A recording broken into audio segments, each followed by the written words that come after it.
Wellman. She was born in New York to John and Louise Wellman in July of 1883. Her father died at some point before 1900, and she and her mother moved to Redlands around 1906, and they were members of the First Congregational Church here.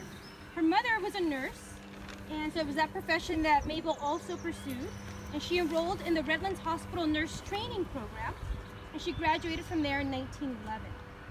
In 1916, Maybelle and her mother moved to Alhambra, California, where Maybelle opened a hospital, Alhambra Hospital, with another nurse from Pasadena. There's not much that I could find out about that business, but we do know that by the time the war began for the United States in 1917, Maybelle was working in Pasadena Hospital as superintendent of the surgical department.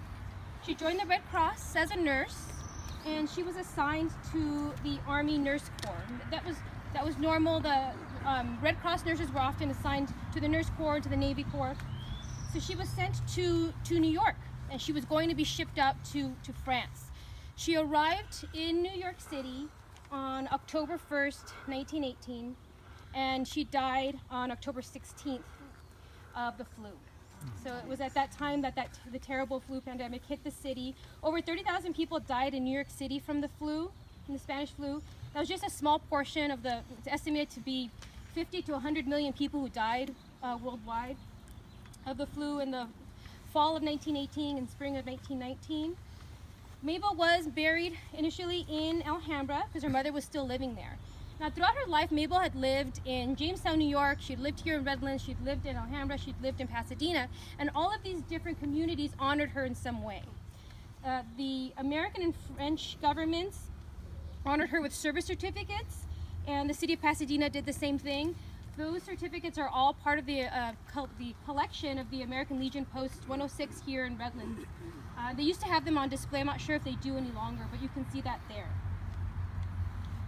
In the post-war years, Redlands also honored Maybelle in a couple of different ways. Redlands High School offered a Maybelle Wellman Scholarship in nursing, and the American Legion created a women's auxiliary post, which they called the Maybelle Wellman Post 732. And that was in existence from about early 1950. Maybelle's mother moved back to Redlands at some point after the war, and she died in 1936, and Maybelle was reinterred here. So both she and her mother's names are on the marker where the flag is there. She was the only woman from Redlands who died during the war in service to the country. So she's a very interesting woman.